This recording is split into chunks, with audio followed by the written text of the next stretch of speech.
বন্ধুরা, আজ এমন একটা প্রশ্ন নিয়ে আলোচনা করব যা যুগ যুগ ধরে কোটি কোটি মানুষকে ভাবিয়েছে।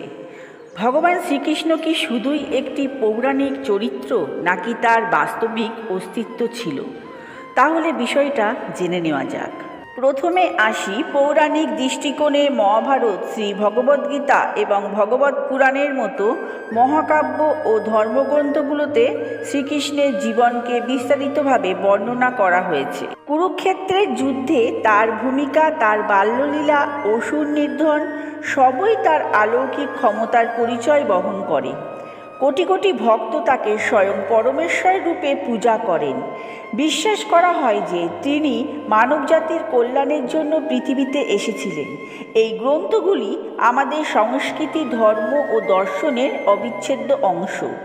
তাদের মতে শ্রীকৃষ্ণ কেবল একজন দেবতা নন, একজন আদর্শ শাসক, দার্শনিক এবং একজন নিখুঁত যোগী। কিন্তু আধুনিক ঐতিহাসিক এবং প্রত্নতাত্ত্বিকরা কি বলেন? শ্রীকৃষ্ণের বাস্তবিক অস্তিত্ব নিয়ে তাদের মধ্যে বিভিন্ন মত প্রচলিত।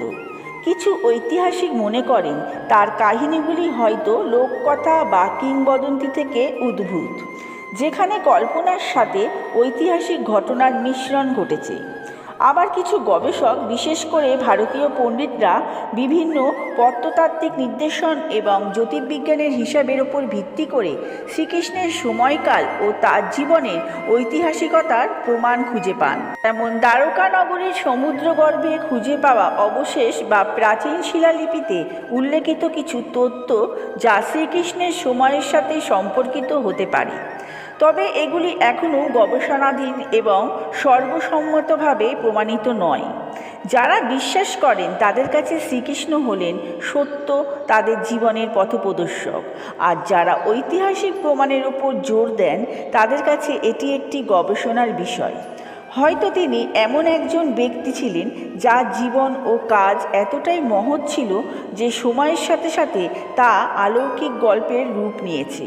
শেষ পর্যন্ত শ্রীকৃষ্ণ আমাদের সংস্কৃতিতে এক গভীর প্রভাব ফেলেছেন।